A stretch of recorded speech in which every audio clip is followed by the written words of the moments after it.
So welcome everybody, and thank you for joining us today as we address what can be done about youth violence.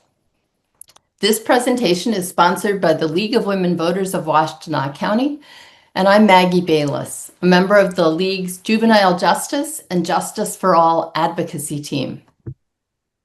The League of Women Voters is a nonpartisan voter education organization that encourages informed, active participation in government.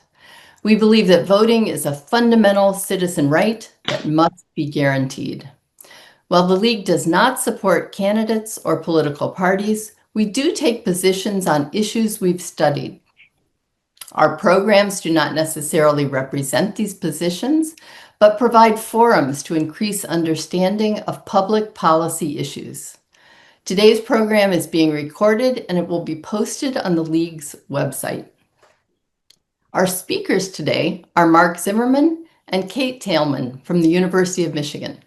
Marc is a professor of public health and co-director of the Institute for Firearm Injury Prevention, and Kate is project manager for Youth Empowerment Solutions at U of M. According to the U.S. Centers for Disease Control, firearms are the leading cause of death among American youth. And we're very pleased to have Dr. Zimmerman and Ms Taelman here today to share an overview of the research, as well as some insights into local evidence-based programs that address youth violence. Before I turn the mic over to our speakers, I want to let everyone know that we will have time for some Q&A after the presentation. So we encourage you to type your questions into Zoom's chat function. My colleague, Melanie McIntosh, will be monitoring the chat, and she'll read those questions when we get to that part of the program. So with that, I'm going to turn things over to our speakers. And Marc, I think you're going to kick things off. I am. I'm going to first share my screen, and Kate's going to help me with that. So thank you, first of all. I think I speak for Kate as well. Thank you for this opportunity. We're always open to sharing the work that we do. I really appreciate the opportunity. So let me do this. I think that works, right? Everybody's with me now? Yep. Okay, so we're basically I'm going to talk a little bit about the some of the data and then a specific project that we've developed in the many groups of people that we work with. The Prevention Research Collaborative is a group in the School of Public Health that I started pretty much when I got to the University of Michigan over 30 years ago. It's many different projects involved in everything from housing to the project we're talking about today. We also have a CDC-funded Youth Violence Prevention Center. Fortunately, that hasn't yet been canceled, but we've had one for the better part of 20 years, and we've worked mostly in Flint with that work. Most recently, we're working with colleagues in, excuse me, the national capital in Washington, D.C., Tia Bell and her program Trigger, which stands for The Reasons I Grabbed a Gun, Evolved from Risk. And we're working in Muskegon, Michigan. And we just this weekend had a student exchange where the kids working with Tia Bell came to Muskegon, and they did all sorts of activities together, developing strategies for addressing youth violence in their respective communities. And then I also work at the Institute for Firearm Injury Prevention, where most of this, or some of the YES work is based, and also in the School of Public Health, which is where Kate is based. Let me just kind of go through and talk a little bit about what youth violence is. So we're focusing all our data and our talk today on youth in particular. And it's basically intentional use of force or power, threatened or actual. It's usually intentional, used against another person. It results in a high likelihood of injury or death, or even psychological harm, or affecting development, some kind of deprivation. So youth violence is really not just somebody hitting somebody, somebody shooting somebody. It's also psychological. Just to give you a sense to level set what we're talking about, 20% of kids in 2024 reported being bullied on school property. 25% reported being in a physical fight one or more times. 6%, almost 6%, 5.5% of students carried a weapon on school property, not necessarily a gun, although that was certainly some of what they've carried, but they've also carried knives. So knives and guns are the two main kind of weapons that kids bring to school. And they did that at least once in the last 30 days before the survey was done. And the survey is part of the risk behavior survey that the CDC does every other year. Let me just say, just to kind of give you a sense of this, and that number 6% has not changed much over the last many years. But just to give you a sense, the average high school is actually a little bit more than 500 kids in the United States. That's on average. So some are smaller, some are bigger. It's really more like 520, 518, something like that. But if you just do 500 in, as a kind of a point of thinking about that, 6% of 500 is 30. And if a child is bringing a school, once in the last 30 days, and there are 30 kids a year come bringing guns to schools or knives to school or some other kind of weapon to school, that's almost one a week, because schools are 10 weeks times 10 months times 4 weeks. That's 40 weeks, that's 30. You can do the math yourself. So it's an issue. There's no question about it. 9% have actually reported being threatened or injured with a gun at school. So now we're talking about 50, almost 50 kids on average in the United States. Now, they could all be the very same kid, the very same time, that sort of thing. But if you average it out, again, this is more than once a week. Again, if there are 30 or 40 weeks of school in the school year. 13% said they missed school for safety concerns. 13%. These numbers, again, don't seem very high. On the one hand, 13% of 500 is about 45 kids. Actually, I'm sorry, it's more than that. It's more like 70, 65 kids. The pediatric firearm injury, though, if you think about this, and when we break it down, only about 5% is unintentional. Almost a third is self-inflicted, and then 2/3 are actually assaults or homicides. And some of those assaults are also suicides, but they count into the homicide because other people are killed. In 2024, there were 314 incidents where a gun is fired, brandished, or bullets hit school property. 314 times. That's actually down about 10% from 2023, but it's the highest since 1999. So the highest in the last 26 years. And there were 82 mass shootings where at least 4 people were killed in K-12 schools in 2024. 82 mass shootings. Some people count a mass shooting as 3 or more people killed. That's usually 3 or more people other than the shooter. Typically, the shooter is also a victim, either as a result of police firing back, or sometimes they take their own lives. Sometimes you can argue if they're going to fight the police with their one gun, and there's a mini police, that some people consider that a suicide. Having said all that, we have tens of thousands of schools in the United States, and while this is a major issue, I would be remiss to say that in the main, however, our schools are safe. As often as these incidents happen, most schools are relatively safe in the United States. Just to kind of get a little bit bigger sense of this an overall problem, among 15 to 24-year-olds, there were 16 killed a day by a firearm. That's a little over, it's close to 6,000 kids a day.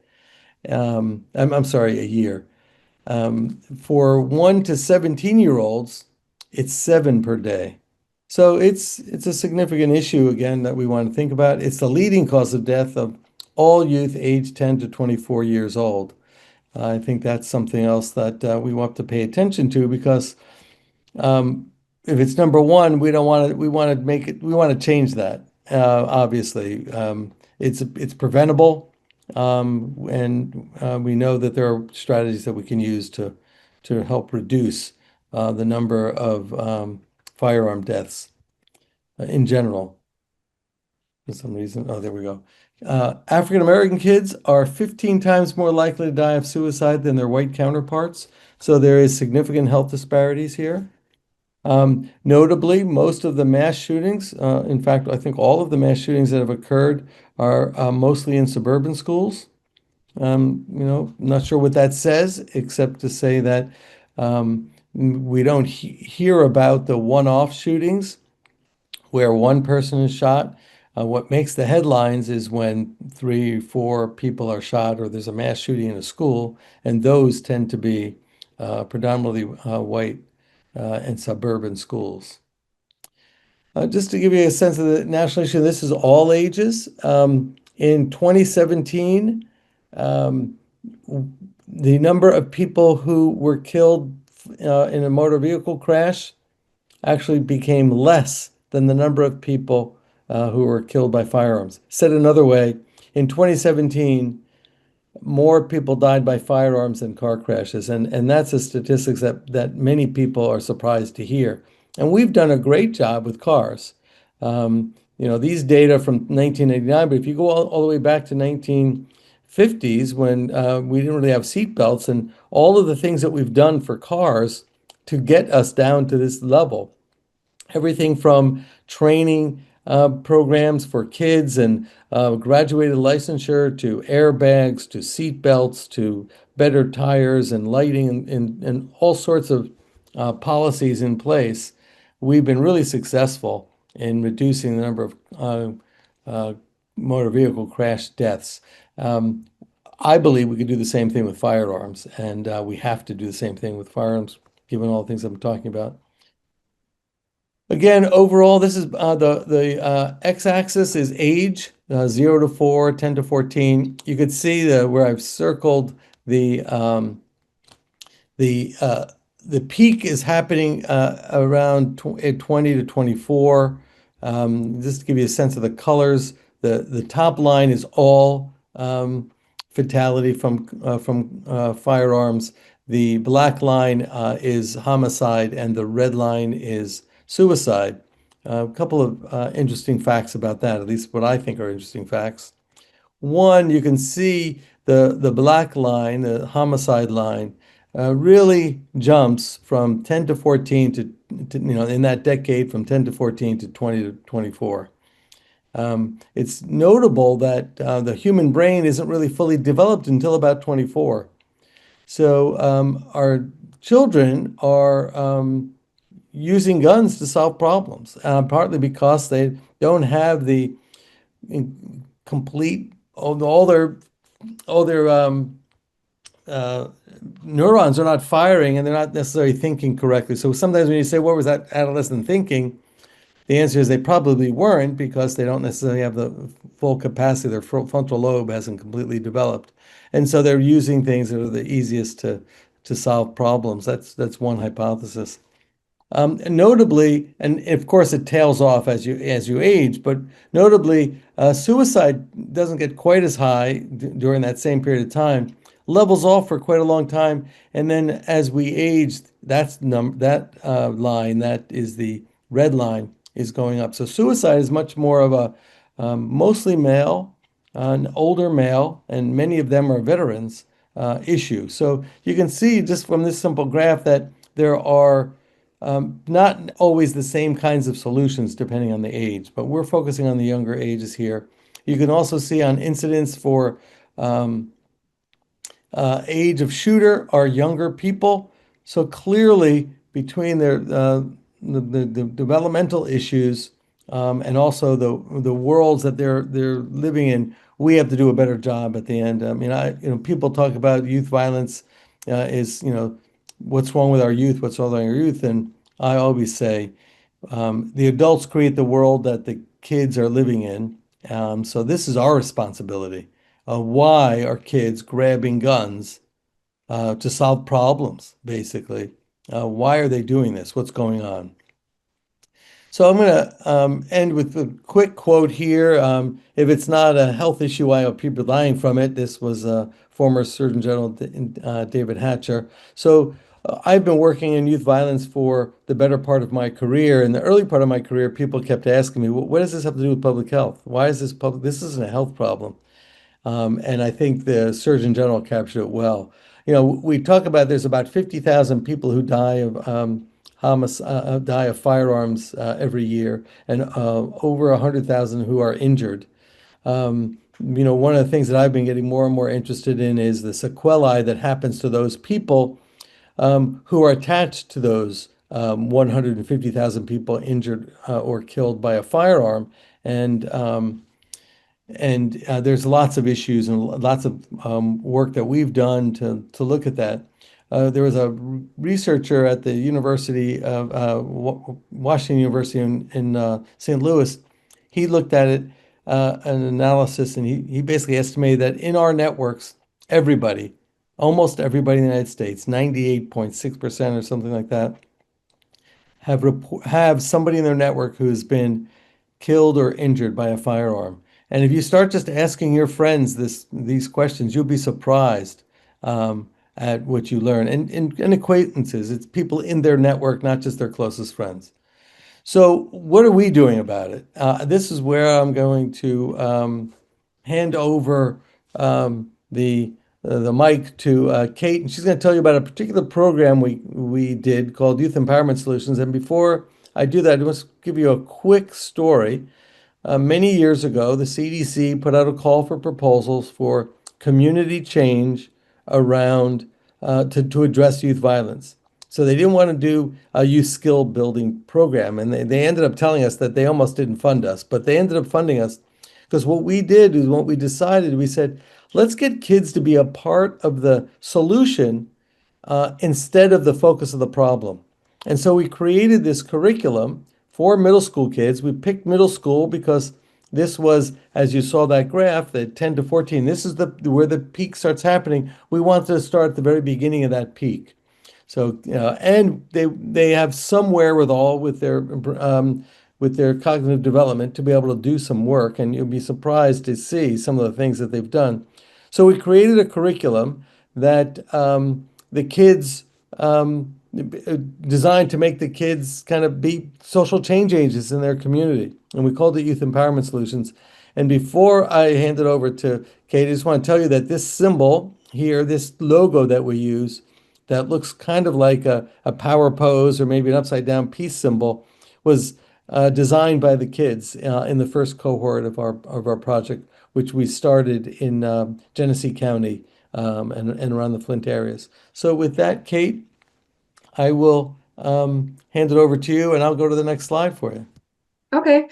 So as Mark said, Youth Empowerment Solutions was designed for middle school age youth and an after-school program. The goal is to build confidence, leadership, and critical thinking skills, as well as sense of community, and for them to create a community project to implement changes that they talked about as a group. Adults in this program tend to be, they're facilitators. They help push the program, support it in a semi-structured way. And these adults tend to be teachers, staff members, and sometimes adult volunteers. Mark mentioned this as well. We chose middle school age because aggressiveness and problematic behaviors tend to get more serious as these kids experience more independence. So this is an upstream primary prevention strategy rooted in giving youth opportunities to grow in positive ways, and to start altering their path away from problematic behaviors, including escalating aggression and violence. So as you can see in this beautiful slide, our project goals, is youth are creating the change. This is a wonderful picture of a mural that one of the cohorts did in Flint, Michigan. And then part of that, Mark, if you want to change the slide, is we train the adults to work with youth, and not, they're, like I mentioned before, they're facilitators. So it's really, the group is, youth-led, or youth are at the center of all the decision making. It's the youth that come up with the change project. It's the youth that steer discussions. So we train the adults that work with the youth to make sure that they're keeping youth at the center of all of the work that they do as the group. Next slide. So they ultimately, I'm sort of jumping ahead, they create a change project in this program, where once they identify something they want to change in the community, they basically carry it out, like peace gardens, murals.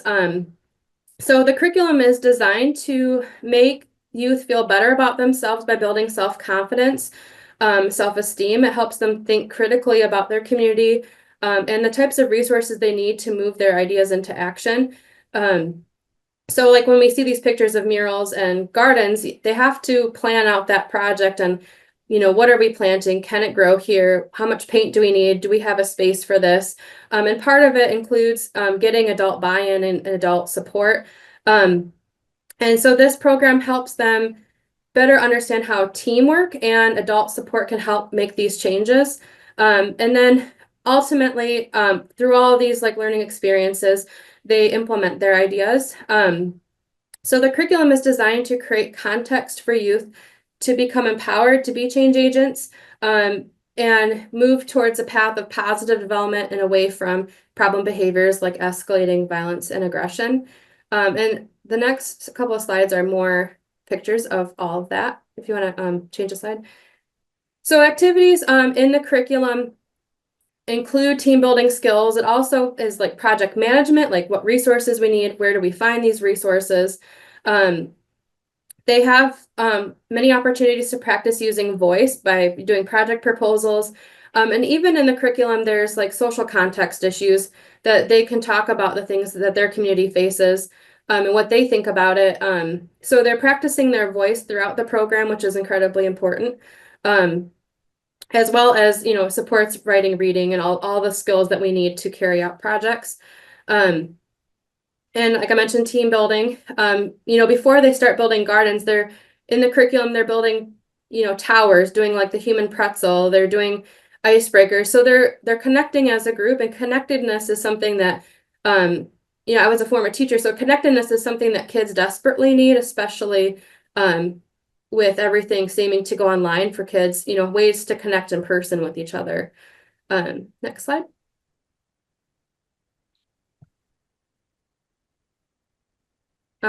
So this is a peace garden in Flint.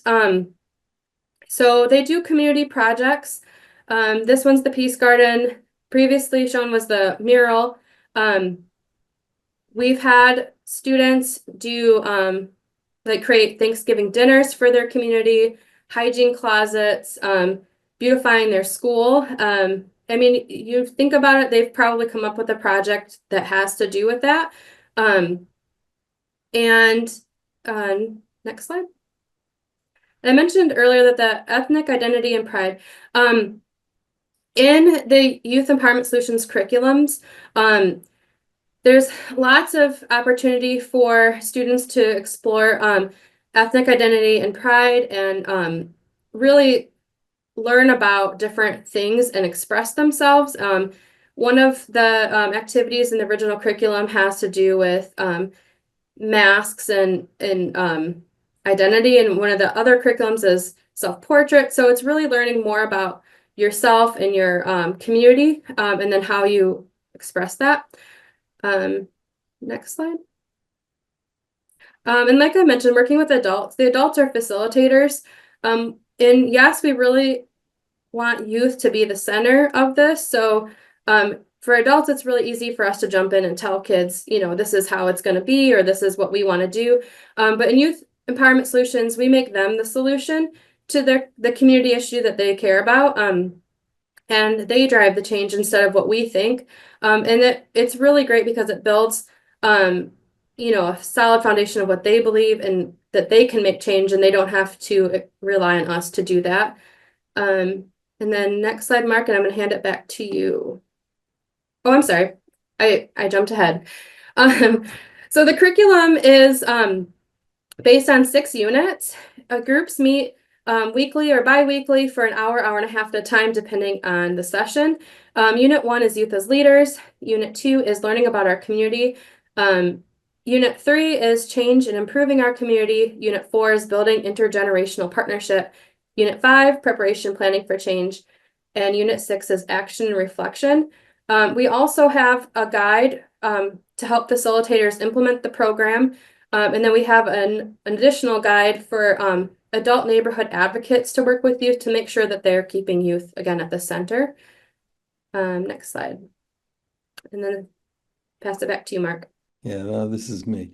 So we're going to spend a lot of time here, and I'm aware of the times, and we wanted to make sure that you had some time for questions and stuff. Just real quickly, we've done lots of evaluation of this program over time because after all, we are researchers. It's kind of what we do. And so one of the things that we've done is a process evaluation where we handed out questionnaires to kids and we interviewed staff. We had focus groups with with the staff and the kids. We did some individual interviews, and we just asked them in the beginning, how'd it go? What can we do better? And so some of the key findings from that work and sort of management by data really is the kids said, the older people were too old. In fact, when we first started we had a lot of retired teachers, and we thought, oh, this is great, retired teachers. Who's more qualified to work with kids than retired teachers? And we found that the kids that actually didn't like that for 2 reasons. One is they didn't relate to them as much, and it was still more school. But importantly, we learned that teachers are really good at controlling kids, especially in classes of 30 or 30 to 40 kids. They're very good at managing a classroom. That's one of their great skills, honestly. And that's exactly the opposite of what we wanted here.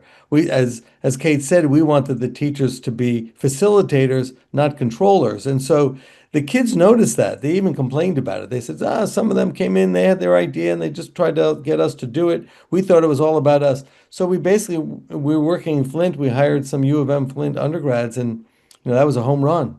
Wish I thought of that before. So there was all of, we then also did some more adult training. So we have this adultism where we help adults understand, like, to give up basically some of the control. And then there's some of the neighborhood advocates.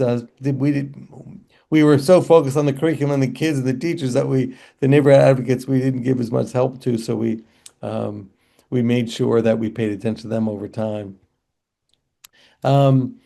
We looked also at outcome evaluation. So we had a control group kind of situation. That sometimes blew up because in the real world, kids would, the very beginning, we had, there were some kids who were in the our after school program, and we compared them to kids in just the normal other after school program. But what would happen is sometimes it was the teacher knew the kid in one, would bring the kid over. And then we found that some of the kids in the after school program would sign up. They'd be gung-ho for the first half of the program, and then they would go play their sport. And maybe it was basketball season or whatever season it was, and they would go play their sport. They would disappear. So we actually looked at outcomes based on attendance and what they attended and that sort of thing. And we basically found effects for 30-day and 1 year. So on average, some of the times the data were collected within 3 weeks, and sometimes it took up to 6 weeks to get the post data. But pre-post, comparing kids who had gone to more of the program than less of the program, Those kids who went to more reported more school engagement, more positive behaviors, and less problem behaviors. We looked at it 1 year later, and we found the same effects for problem behaviors, where the positive behaviors didn't change as much from the original time, but they did less problem behaviors, and by those we mean reporting of drug use, alcohol, marijuana mostly, and they reported less delinquency and also less aggressive behavior. So, Kate, why don't you just tell them about the current project that we're currently testing, just so people can get a sense, and some of the other projects that we've done. Sure. So Yes has been adapted a few times.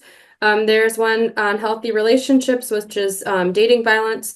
And then Positive Futures was also another adaptation that was done. We're currently testing an adaptation called Inclusion, Diversity, Equity, Appreciation, and Solidarity, which is a broadened version of the original curriculum that includes more populations, more social issues, like poverty, empathy. It broadened it to include a lot more different kinds of people and different kinds of issues. So we're currently testing that right now in schools in Washtenaw, Wayne, and Genesee County. And we're kind of in the middle of that right now. And then in addition to that, we also have an online training system that we've recently improved for our facilitators, and then as well as an adultism piece that people who work with youth can use. And all of those products are all available for free. The training is not, but you can download the curriculum. Anybody can download the curriculum. We invite people to do that. We invite people to download the curriculum, use the pieces that you think would be useful in your community. Public dollars paid for this, and so it's free. The training is our time, so we do charge for that. And this is a QR code. You can go there and see some of the resources. You have to sign up to download it at University of Michigan Innovations Hub, but it's free. There's also evaluation documents there, questionnaire. We have an adaptation guide. We worked with folks in California. They mostly work with Mexican American kids, and they said, "Can we change the ethnic identity stuff from African American to more Mexican heritage?" So instead of African masks, they do Day of the Dead kind of celebrations. I don't know if you know what that is, but instead of Martin Luther King and learning about some of the history, the people in history who are African American in the African American version, they did Cesar Chavez and some of the heroes in Mexican culture. So we actually said, "Great, please, when you're finished, give it to us, and we'll make that available." That's also available. But there's also this adaptation guide for anybody who's interested in doing it. We have a multicultural version for people working with more diverse populations than in those two settings, which were in Flint were predominantly African American, and in Salinas, California, were predominantly Mexican Americans. We also worked with somebody from Chile who translated it all in Spanish, so that's available as well. So take a quick picture of this, scan me, and you can, or just go to that website and yes.sph.umich.edu, and you get all those materials. You can learn more about it. You can see the citations that we didn't give you, but all the papers that we've written about this are all there. So with that, I'm going to end the show and hand it back to our host. And so again, thank you very much for the opportunity to share this with you. We hope you enjoyed it and hope you will explore the website. Thanks, Mark. I see that there have been a few different questions into the chat, so I'm gonna leave Mark and Kate. I just want to let you know I'm leaving you spotlighted. So, but Melanie, you want to ask questions that are there in the chat? One of the first question is, how are the youth participants recruited? it depends on the school. But Kate, you want to talk about how they're recruited in the current project? Sure. So with our current project, each school that's recruiting has sort of kind of taken it on all in their own way. One of the biggest challenges that our schools that we're working in right now have is transportation after school. So they've had to be very strategic on who they recruit into the program and making sure the kids have rides to get home after the program's complete. So one of our schools primarily talked to families in their neighborhood. That way they could walk home after the program was over. So sometimes it's based on transportation. Another one, they paired up with another after school program that they didn't have enough days to run it. So and it was more of just like homework time, basically. So they did that to provide a space for kids. And then another school, the principal approached certain kids that he thought would benefit from the program.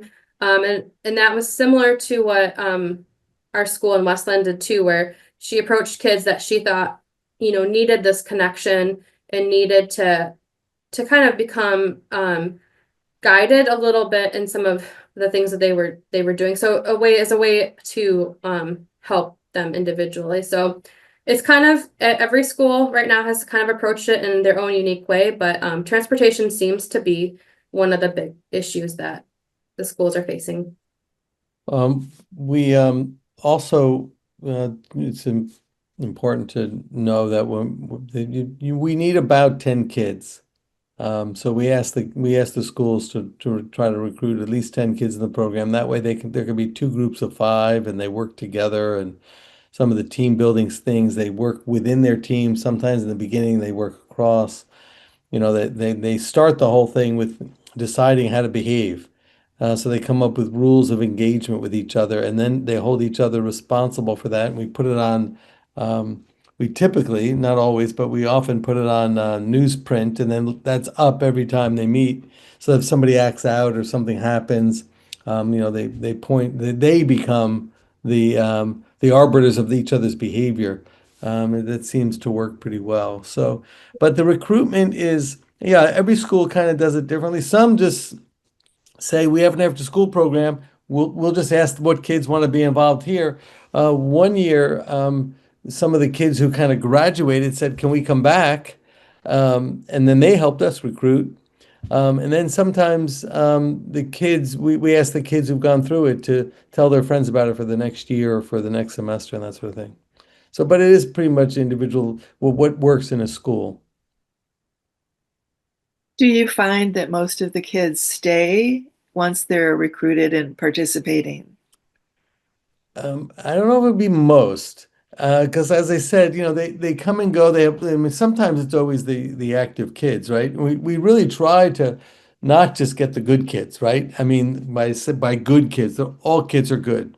I didn't mean to say it that way. But the ones who are doing well in school or already, the captain of the football team, or, the playing soccer, or part of the, leading the chess club. We try to get the kids who are a little bit less engaged. And when we first started, we were actually intentionally recruiting the kids that teachers said are troubled in some way, had some behavior problems. But having said all that, some kids drop out, some kids don't.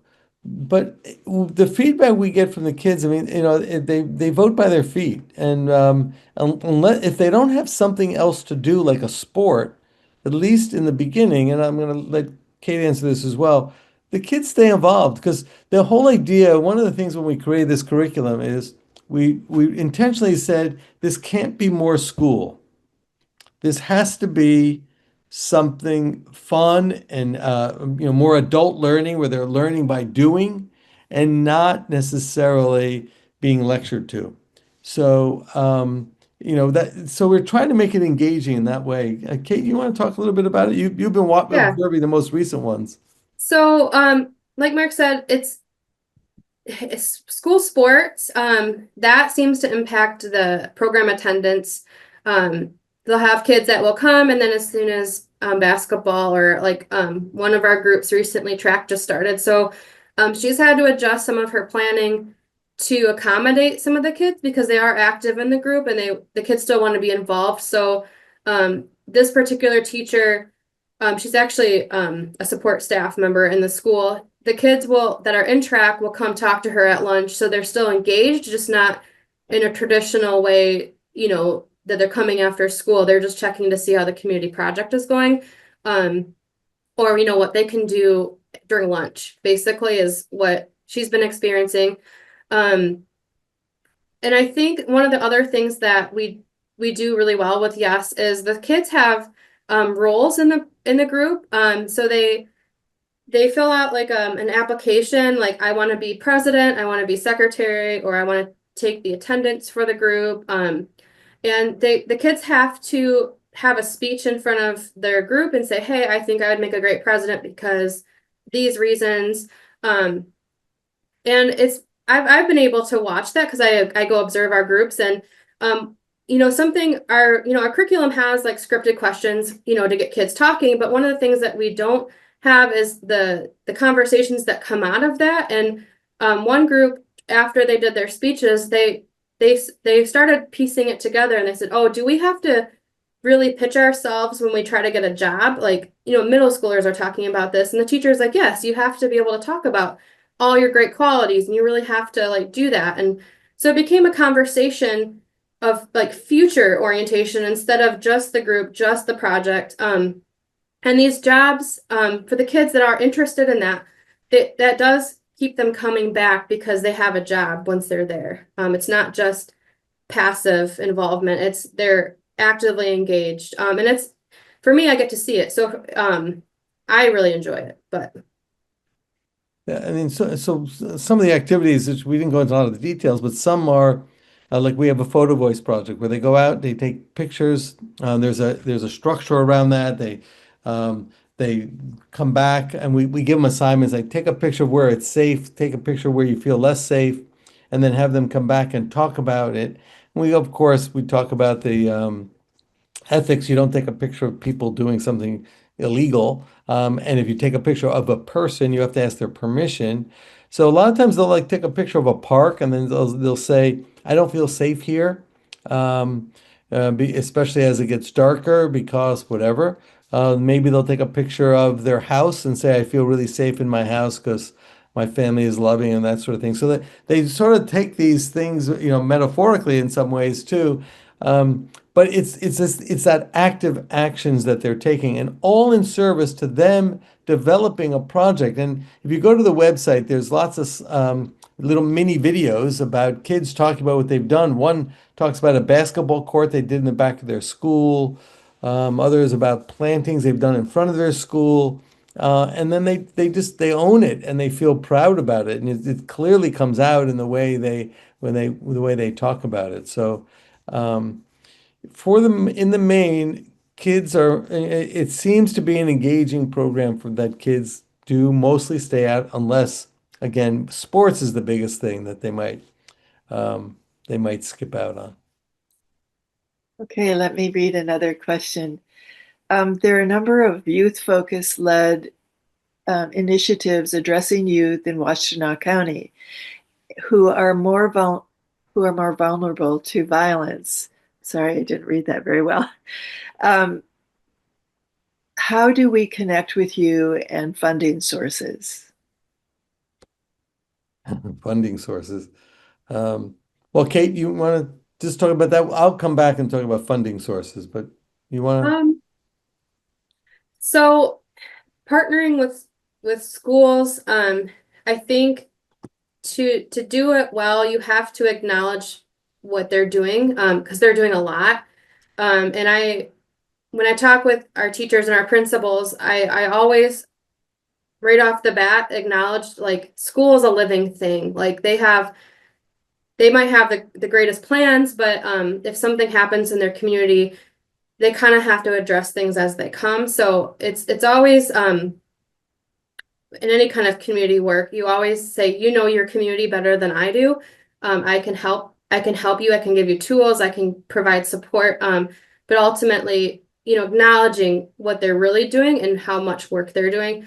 I think that I've kind of understanding what work they do and how you can bridge that is how I think about partnership, how we both are working towards the same thing and how you can support each other. And then with youth, working with youth, you just listen, right? They're the experts in their life and you're there to listen. That's how I've thought of youth, but So yeah, they can Yeah. contact us. We can certainly, they go, we would probably refer them to the website to say, look at the curriculum, look at this thing. This is something you're interested in? We can help you kind of implement it. Like I said, we have some training. They don't need to do that. We would just help them think about what pieces might fit into their program, that sort of thing. If they want the training, the virtual training is $250 up to 5 people. And they can do it at their own pace. They have access to it for 6 months um, and that's it. And then there's a more expensive approach if we're in person, but both of those sources also include some TA once they sort of start implementing it in their program. I think that it's a tough to answer the question because it depends on the context, as Kate was saying, and we'd have to talk to the context to see about that. In terms of funding, that would be gratis. I mean, if somebody called us, we would just talk to them and, help them think through that. If it was something that took a lot more time, they wanted us to do the kind of training and that sort of thing and help monitor or whatever, we'd have to talk about that because, unlike me, especially since I'm a faculty member already, Kate's time is funded by grants, and so if it's not working on the project, we'd have to, figure out a way to cover some of that time.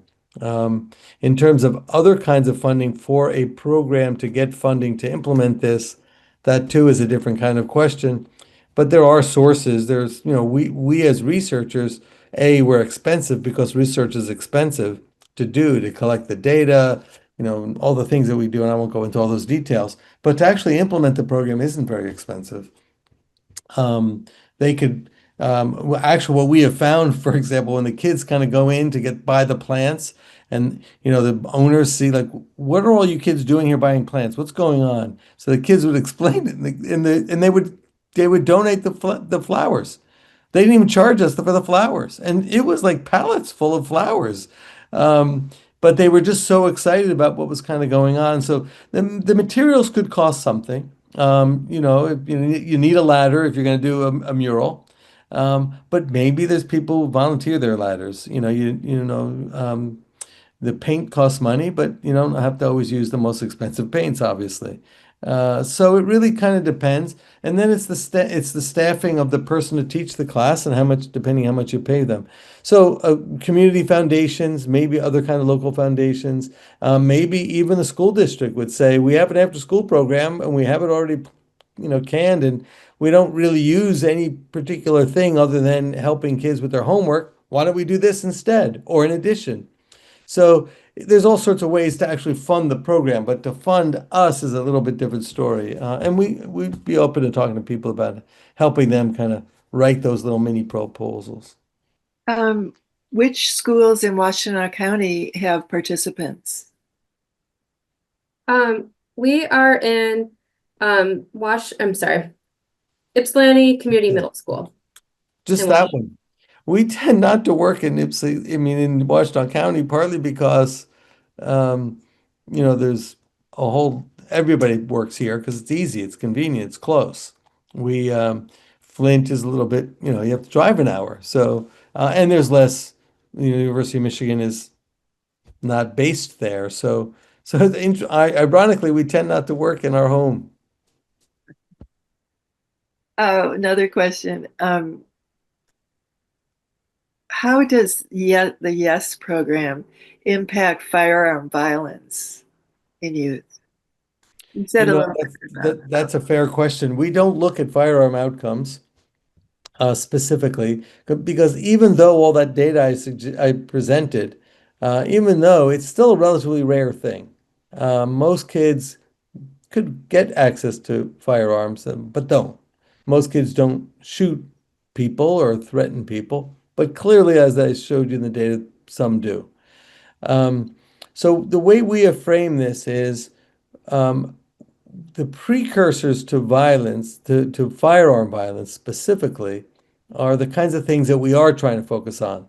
And so our idea is if this if this kind of behavior, aggressive behavior in schools, delinquency, disengagement from school, we know that those are risk factors for eventual violence, and we know that violence is an eventual risk factor for firearm specific violence. So what we try to do is we're trying to, as Kate pointed out further upstream, break that chain so it doesn't kind of keep going down that path. We try to divert the river, if so to speak. So we don't look at that outcome at the far end specifically, but we're trying to get those things early on so kids find a different path. Because a lot of firearm violence is retaliation, especially interpersonal violence, is often retaliation from conflicts that have occurred up till then. And we also know that for mass shooting situations, and again, those are particularly rare, only 1% of all firearm deaths are from mass shootings. And that includes 1 to 2%, depends on the data you look at. That's including all ages, all places. The number one place for mass shooting kind of activities is the workplace. Schools are not considered workplace, even though teachers are often victims. Schools only account for about 10% of all mass shootings. So again, it's more the one-offs that are the issue in schools than it is the mass shooting, which is why I was saying schools are mostly safe. If we can get the kids to not fight and not do those other things, then hopefully we break that chain. But some of the interpersonal violence is sort of the retaliatory type thing. That's the one-offs. But most of the time in a mass shooting, there's a grievance that builds up. Usually, nobody wakes up in that morning and out of nowhere decides to sort of shoot up wherever they're going to shoot up. There's usually grievances and other things that are building up. There are sometimes early signs, and so we're talking about public health and being way, way upriver, just so that it doesn't ever get there. I don't know if that's a satisfactory answer, but we believe by breaking that, by creating a different path, it doesn't end up at the firearm. The firearms that we often talk about as a tip of an iceberg of violence, but there's all this, kids who've been bullied tend to be the ones who end up doing this, but it's very, very few, as you go up that chain, and we try to break that chain. Thank you. Have you worked with community members who are trained facilitators but not college students? I found that in some communities, youth trust adults from their own community. For example, a faith leader, the coach, the neighbor. Well, let me just first say that the kids love the undergraduates, by the way, because, the undergraduates were not that much older than them. They could relate to them in a way. My grandson sees an 8-year-old and calls them a baby. Ooh, baby, baby, baby. It's like somehow they immediately know that they're closer in age. So it's not that they're necessarily alienating, not necessarily being from their community. However, yes, the answer is lots of other people. Kate, you want to tell them a little bit about the adults who do end up working with folks? Yeah, I know in our not in the one that we're working on right now, but churches do tend to have some yes in their work. Being a free curriculum, that means that we have lots of different types of community members that do this work with kids. In our current for yes ideas, we have teachers, we have a principal, we have another person who I believe her official title in the school is dean, but she typically plays like the school discipline support role where she de-escalates. That I think that's what she spends her entire day is de-escalating things. And so in that position especially, her main focus when she approaches her work in the building as her official role as with yes is connecting with the students and providing them support to direct them towards that positive path. So I think there's definitely opportunity to use the role that you have to be a support for youth, to keep, put them at the center. Yesterday I was at a school, and the discussion had to do with, how can you use music or art to make change? That was like the specific lesson. And one student said, well, things are too hard right now. We can't make change. So that became a whole discussion about, changing that outlook. And it gave a very great opportunity to change some of the messaging that the kids are getting. And the adult, which was a teacher, was able to guide the student to think differently about it and be like, well, where are you hearing that? And so, the benefit of having a teacher in a building, or a support staff or a principal, is they know the kids, like, more of their background, so they can kind of know where they can pull from the kids' experiences and where not to. Certainly with the college age kids, they're much more relatable. Like the lesson yesterday was music. So, what I listened to when I was there, just so much different than what they listened to. So relatability it does matter with kids, and, the authenticity of what we're saying. And even one of the examples the teacher played, there was a moment where it was like, okay, contextually, like this was written before this national event. So you understand why the images that you saw in the music video doesn't really match what you grew up with, because it just historically, that's just not how it is now. So I think the college age youth, and working with youth, you have to keep in mind that, my experience as a middle schooler, it has similarities with them, but not the same. So Yeah, and I know that we're almost at time. Let me just quickly say that we've worked with people across the country, Louisiana, Georgia, California, Texas, Wisconsin, up northern Michigan, and some of them are after school programs, but a lot of them have also done it with their youth programming in the community. The one in Salinas that I mentioned was actually through the school, was through the health department, and they were working with a local community-based organization, and using their space and doing something that was a weekend program. So those are some of the adaptations that people have done, and they often will focus on only working with local people, and they may not have a college, university to tap into for undergraduates. So there's a lot of variability in that. It's an insightful question. It's clearly you need the main thing is you need to have adults who are willing to be facilitators and not controllers, and that we have found is sometimes very challenging. But it is 1 minute before, and I don't want Maggie to say I went on too long. We do have a quick, no, perfect. But where in northern Michigan have you mentioned? We actually did a training down here, and I don't remember the name of the organization, but it was 2 people from Traverse City. Cool. Thank you. Well, I really want to thank you, Kate and Mark. Thanks for being here. Thank you to everybody who joined us today. I also want to thank Jane and Melanie. They were my Zoom tech support team. I want to remind everyone the recording of today's program will be posted on the League's website. And just a little pitch here, if you'd like information about joining our Juvenile Justice and Justice for All Advocacy Team, which is a League advocacy team, you can email us at, the email is justice@lwvwashtenaw.org. So thank you again, Mark and Kate, for the work that you're doing and for taking an hour to share it with us today. Thank you. We appreciate it. Cool. All right. Have a good Thanks, day. everybody. Bye-bye.